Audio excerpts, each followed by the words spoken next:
Welcome to Destination Change, a podcast where we talk recovery, treatment, and more.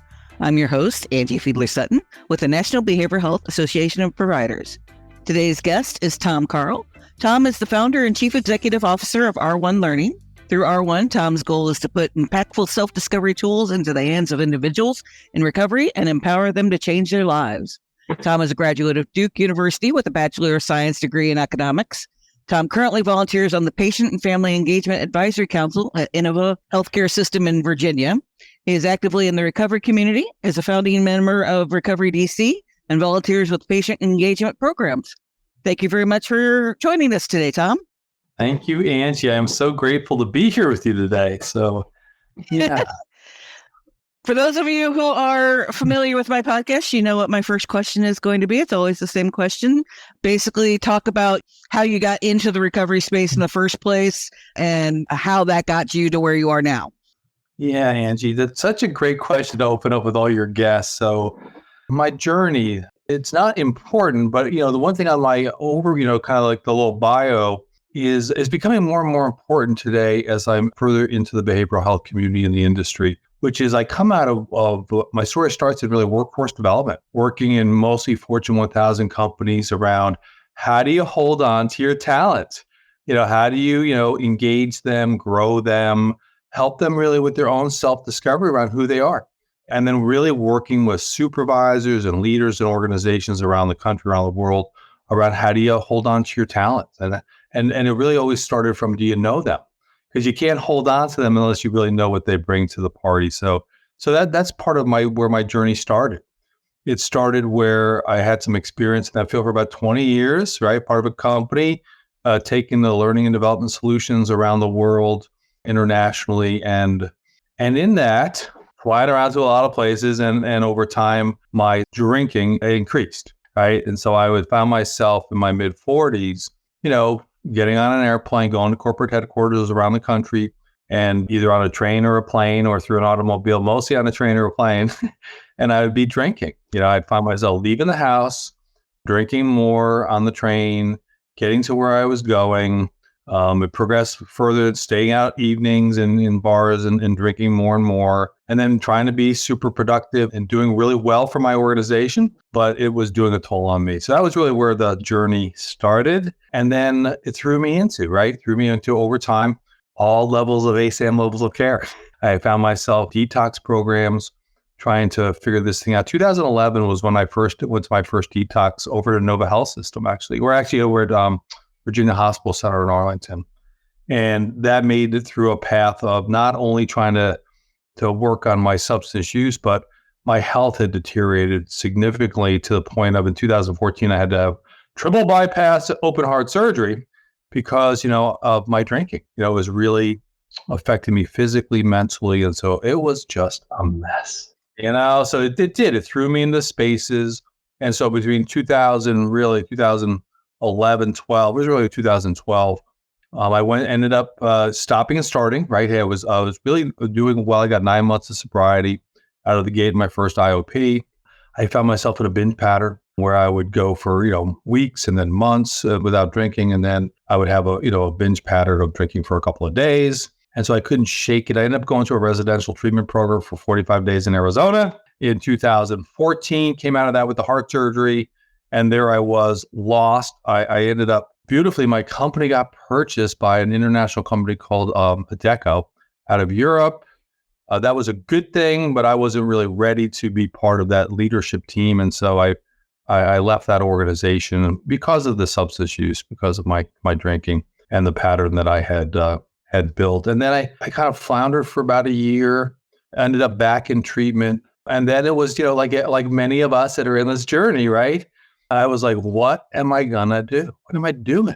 And so, I had an experience in my own treatment, which was around through my other experience, right, in learning and development, is where are all the engagement tools? I saw people leaving my settings. They come in for a couple of days and they were gone. They weren't engaged. The curriculum was not engaging at all. And so it was like it planted this little seed with me around, what's that about, right?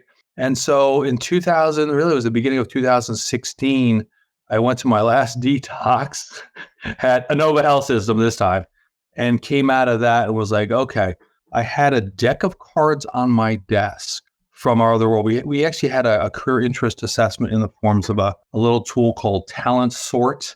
What do I like to do, and what does that look like in terms of my job opportunities? And there it was. In front of me was, that engagement. It was the most engaging tool in our suite of products. We had brought it online back in a decade earlier, where, hey, if I'm at Capital One or any of these Fortune 1000 companies, you might be able to go online, do a little card sort, and then look at all of my job opportunities within the organization. So I had a little experience with some fun tools, and I was like, imagine if I take that self-discovery tool and go find those beautiful evidence-based models in behavioral health that I've been kind of playing with in my own treatment, and kind of put it on steroids. And that was the beginning of the journey in 2017. Well, that leads actually into into the next question in terms of, one of the things we talk about on this podcast is, resources that we use on a regular basis. You obviously have, R1 Learning has created a resource. So you talked a little bit about the engagement. Talk a little bit for those who may not be familiar with R1 Learning and what you do there, kind of your elevator pitch and kind of what the cards do. Thank you, Angie. Yeah. So R1 Learning at its core is we're an education company. We were about engagement. We focus on topics in mental health, substance use and addiction, and life skills. So kind of 3 buckets. And what we've done is we've built a really kind of a card-based system around all the evidence-based models and theories in those buckets. So I went out and found, hey, let's go find stages of change. Let's go find topics like recovery capital. Let's go find things around the DSM and substance use disorder, and let's package them in card decks. So that instead of me sitting in a room and listening to a counselor or a practitioner teach me about a topic, let's not do that. Let's just dive into it. Let's see where I am in it, and let's do a little self-discovery activity using these cards. And so they're all organized by models. I get to do self-discovery.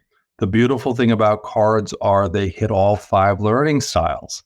They're kinesthetic, they're my hands, they're beautiful. We've made them really beautiful with colors. And so the models are color coded. It's simple vocabulary. We're hitting logical learners and asking them to pick and choose, right? So it's fun. It's engaging. It's activity based. And so we've been building tools around that, which we use for a couple of things. And I'll just keep this a little briefer on, is we do it for workforce training. Hey, let's help some of the peer support providers. Let's help counselors revisit some of those topics. So we use it as more a refresher sometimes on these models and theories. And then they immediately get to go, okay, that was helpful. Let me go take that now into the room or to a one-on-one, and let me use it actually as part of an engagement with folks that are in service. So we've actually then turned it into engagement. And now that it's online, it's in data generation using our R1 Discover platform. And so it's a learning system. So at the core, we are an education company out there across the country. You talked briefly about the stages of change. Talk a little bit more about what that means and what those are. And we brought that up on other podcasts as well. Yeah. So one of the things that we've been looking for are wonderful models, right? And when I first started R1, I was directed to and say, hey, Tom, if you're going to do this thing, you need to go find the thought leaders, right? And so some of them were Gorski on relapse prevention, Dr. David Best on recovery capital.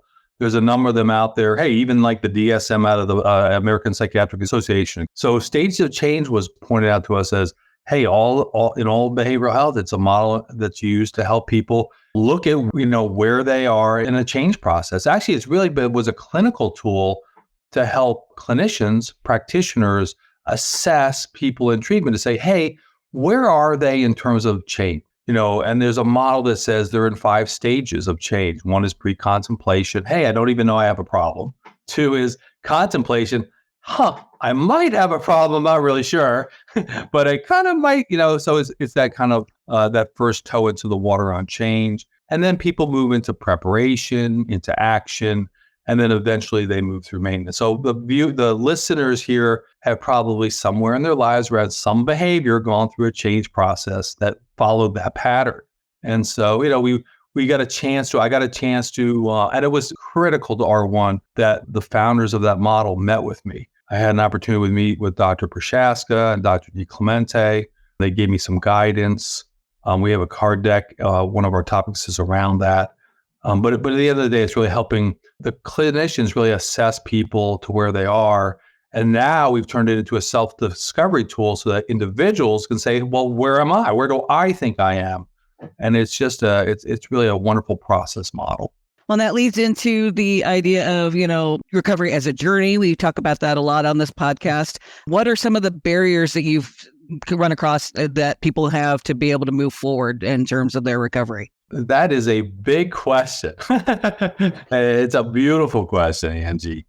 I think there's 1,000 different answers for that because it's an individualized journey. I think that's one of the things that we're trying to share here with the learning system is, my journey looks different than your journey, and there's all these little components to it. And we all have different circumstances and situations from our backgrounds, either culturally or from a mental health perspective. So all sorts of barriers around co-occurring disorders, anxiety, depression, cultural barriers around, hey, so much stigma that I can't even go get help given my community. So lots of different kinds of barriers out there. One of the constructs that I've really loved from the get-go has been recovery capital. I saw it early on. I was looking for an umbrella topic that said, hey, how do all these little modules that we're developing fit into some bigger kind of system? And recovery capital became a wonderful construct because it helps people look at, what are my barriers? What are my unmet needs around my own recovery journey? But then it also takes a strength-based approach and says, hey, what are those things that I'm doing that are being helpful for me and helps me see those strengths in a way that I can kind of build them over time. I don't know if that answers your question, but yeah.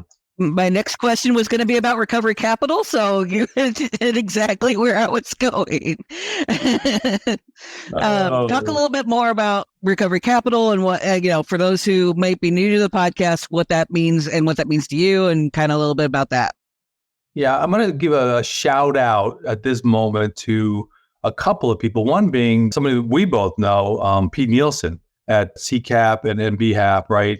Who I met at the very beginning of the R1 journey. And he has been a mentor and an advocate for my company since the get-go. And he has also been a strong advocate of recovery capital. So I found an early friend along that path with him. I also found a gentleman in DC. His name is Larry Gordine. He's with the Universal Health Services Hospital in the city, the Psychiatric Institute of Washington.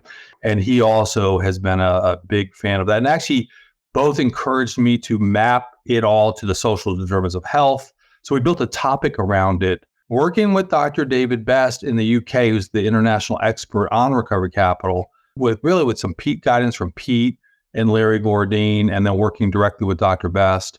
I've just seen it as it's really that whole concept around my well-being, my health and well-being, certainly with a recovery focused in one way.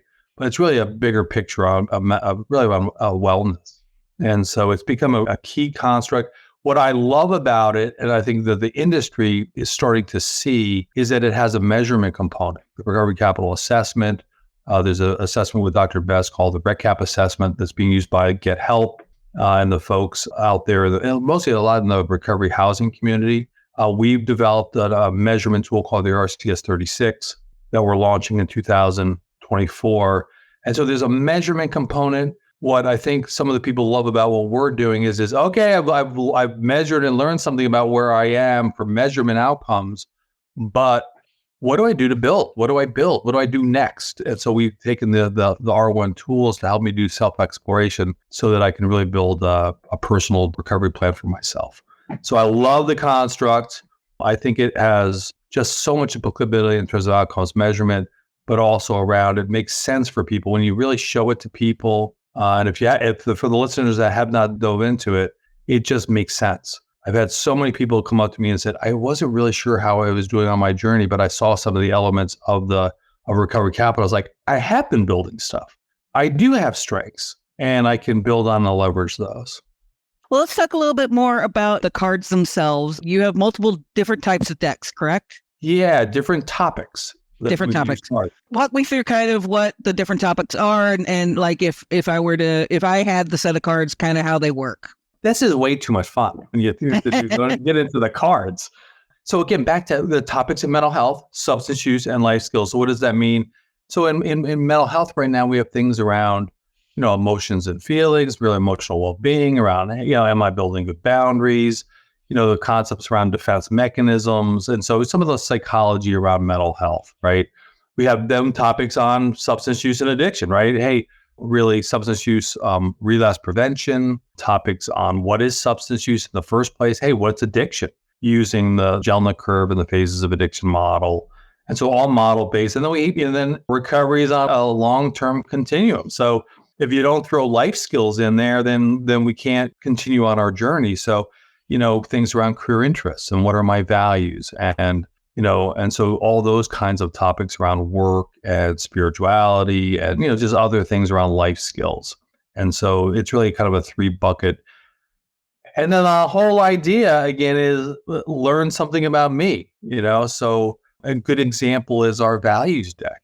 So, hey, one of the things we've learned psychologically, and I'm not a clinician, but I've dove into the psychology of all these topics, is whenever an individual is going through change, one of the first things we do psychologically is we need some bearings. So we look outside of ourselves for standards, and we find them in the form of values. So when anybody's going through change, they came out with me earlier around, hey, our organization, our company is going through change. We're downsizing, we're resizing.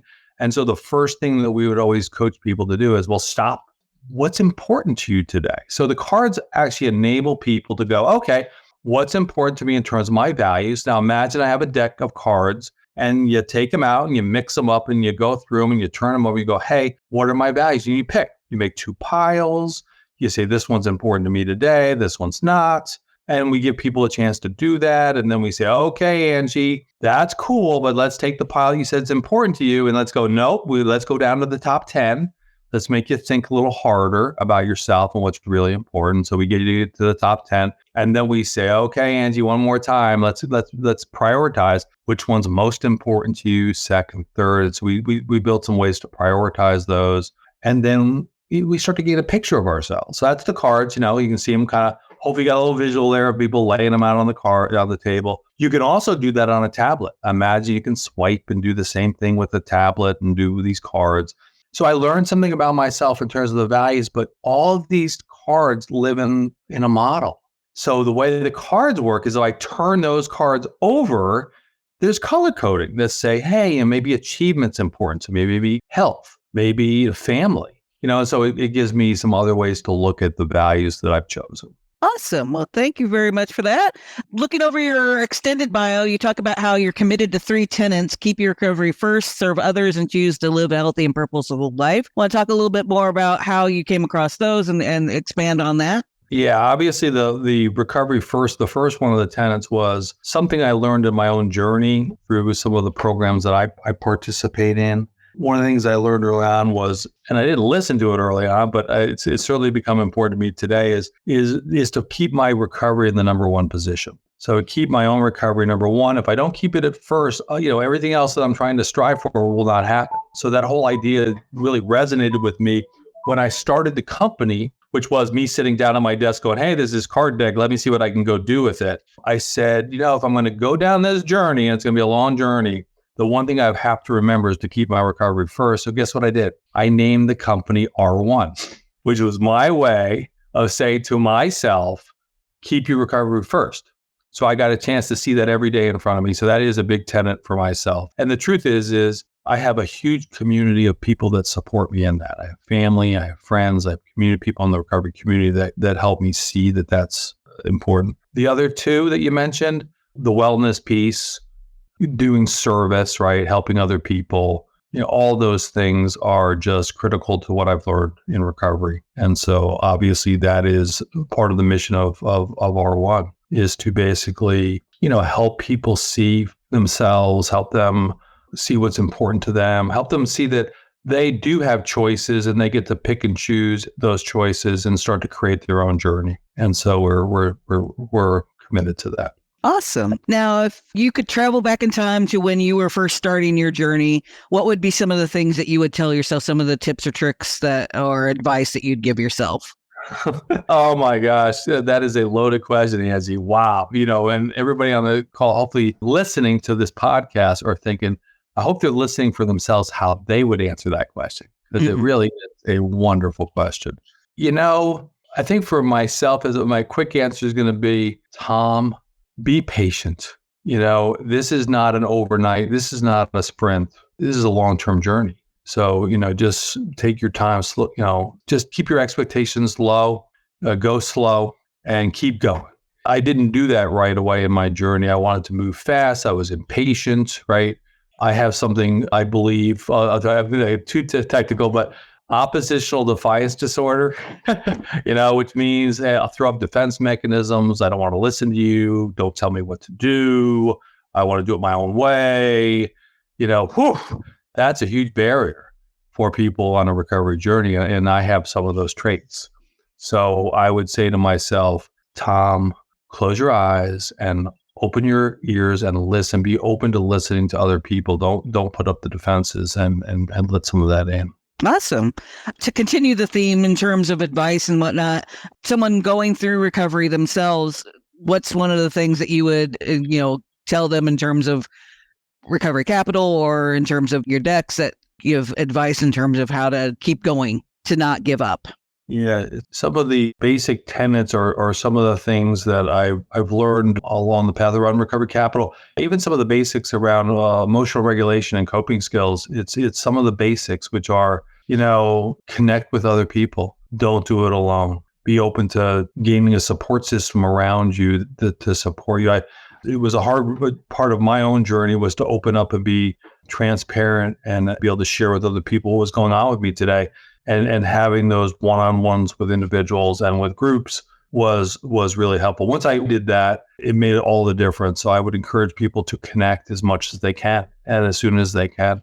And then really looking for help, being open to help. I would hopefully say to individuals, your journey is your journey. What you choose and what you do, is different than what I did. There's some common things that we can do. And that's why recovery capital is such a beautiful construct. Is there are things that we, all do, like, hey, we need good sleep and rest. We need to get healthy food. We need to connect. We need to make sure that we have a safe place to sleep at night, and so all those things are important. I would just encourage people to, connect, be open to learning about themselves, do that self-exploration, and then really start to move to things that are going to really support them around the basics, just the basics as a way to get started. Great. Let's talk a little bit more about your work as the founder of the organization and kind of running the organization itself. What would you say is the hardest part of your job? Right now, we're in a kind of a place of, it's been a slow journey. R1 has, because, think about it. Hey, there's a card deck on my desk, and then taking that concept and building content and eventually building interest in it. And so it's been a slow journey to build the content, the product line, bring it online, bring little videos into it, so it becomes a beautiful little learning system. And then there's a whole component of getting it out there and just getting it socialized. So people, hey, they know about it, right? That's shifting now to where more people are getting involved. We have more needs for, areas like, hey, getting a new website with search engine optimization, SEO going. And we need to get more people out there sharing our story and business development. And so there's just more people in the process because of all the things we're doing now. Training, we need more trainers. Hey, we need more people to help with customer service. We need more people to make sure the product gets made. It's awesome. It's awesome. And we have found beautiful resources and partners along the path, but it's getting to be a lot. So the hardest part for me at the moment is now keeping the vision, right? You got to keep setting the vision about where we're going and where we want to be for myself and for our small team. Because as we get more people, that's going to be really important. So I'm trying to get clearer for myself again. What is the vision? Where are we going to play? Because we're getting pulled, Angie. We started out in substance use addiction treatment programs as a place to get our foot in the door, right? But now we're in mental health programs. Now we're in high schools. Now we're getting pulled onto campuses. We're in the largest correctional system in the United States, the California CDCR, the Correction Department of Corrections. And so we're working in Indiana with returning citizens. So we're in all these new communities that we don't know a lot about. And so we're learning. And so just a lot going on. I think the hardest part right now is to figure out how we get and bring on the right people at this stage so that we can reach the vision that we're trying to achieve. And then kind of the opposite question in a way, what's your favorite part, or what's the part that you enjoy the most? I have, from the beginning of this, and people have met me probably see it, and it's certainly part of what the system is about. But one of my personal visions has been to make mental health and wellness and substance use a self-discovery journey. It shouldn't be fearful. It shouldn't be scary. It should be beautiful. It should be colorful. I should be looking curious about it, right? So shifting that mindset and having people learn about themselves and get more excited about who they are again is exciting. I love when I do training and see people turn over the cards or pick the cards, or, and they see something in themselves. They go, huh. It's things that are reaffirming that they already knew, or they're seeing some things that they want to explore. And it is one of the best parts of my job. I love the colorfulness of the program, the interactiveness of what we're building.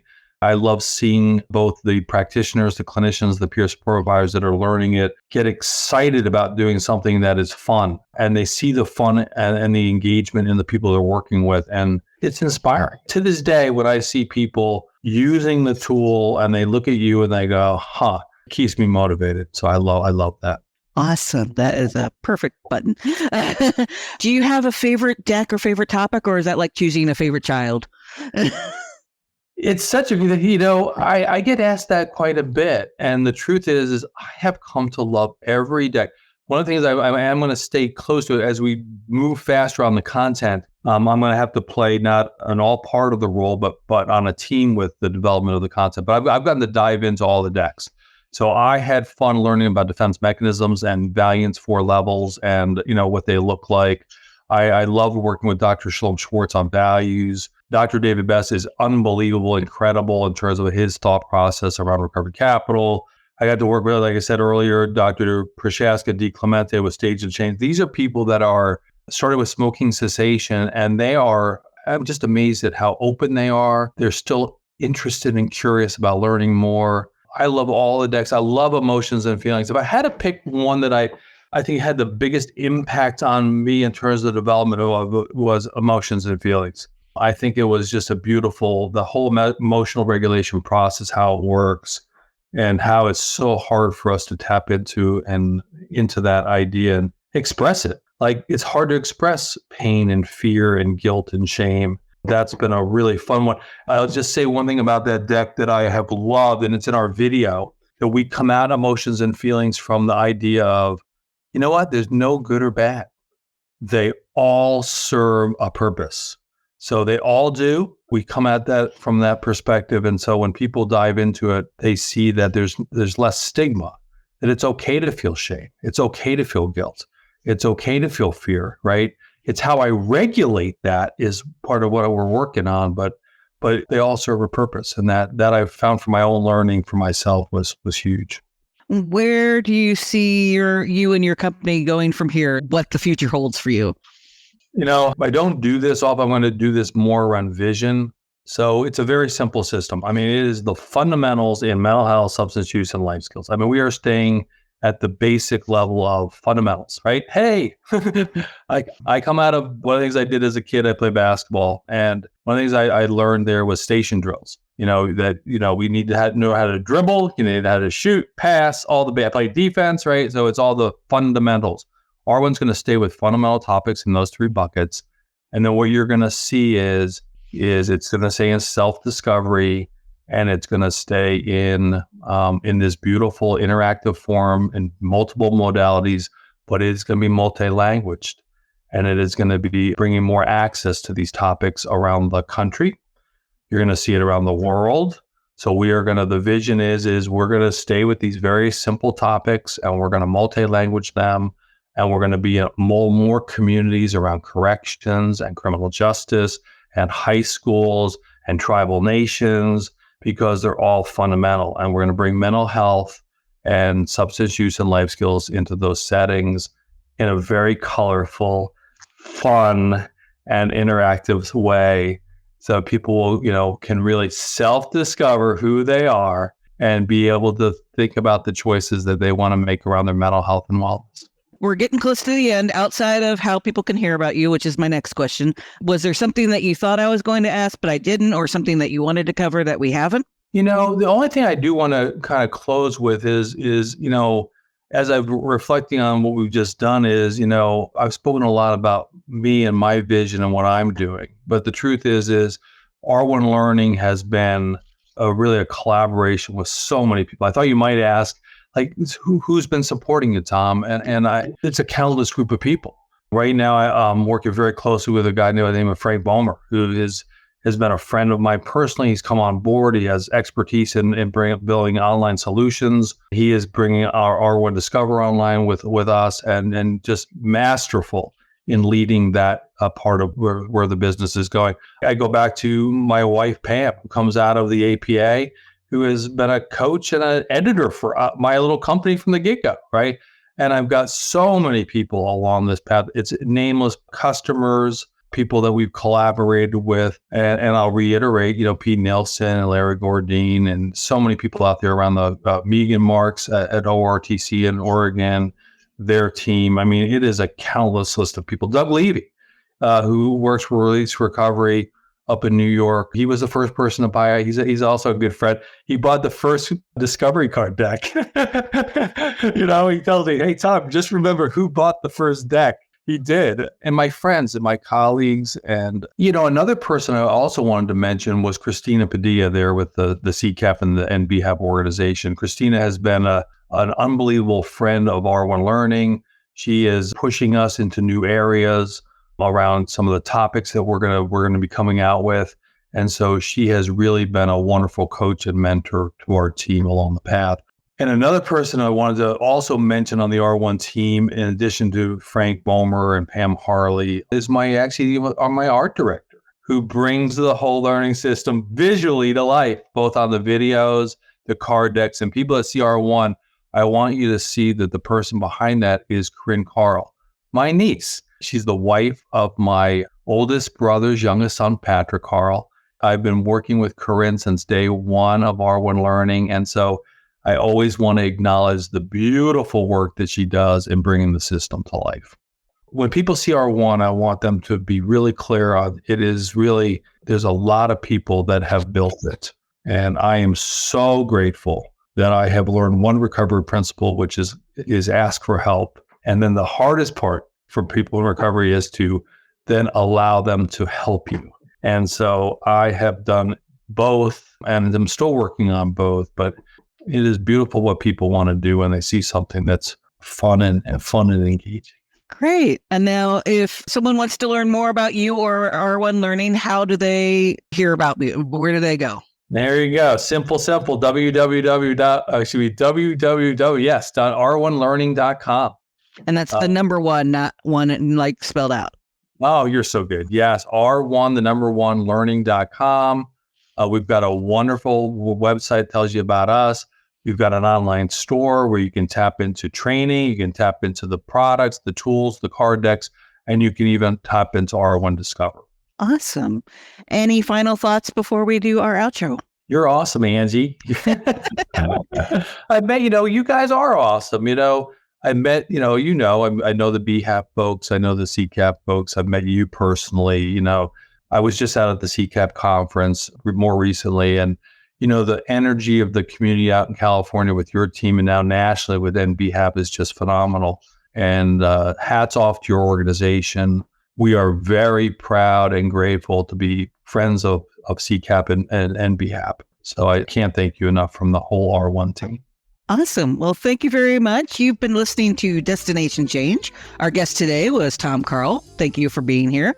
Our theme song is Sun Nation by Kitsa and used via Creative Commons license by the Free Music Archive. Please consider rating and reviewing the podcast on Apple Podcasts so we can get more listeners. In the meantime, you can always see more about the podcast, including show notes and where else to listen, on our website, www.nbhap.org.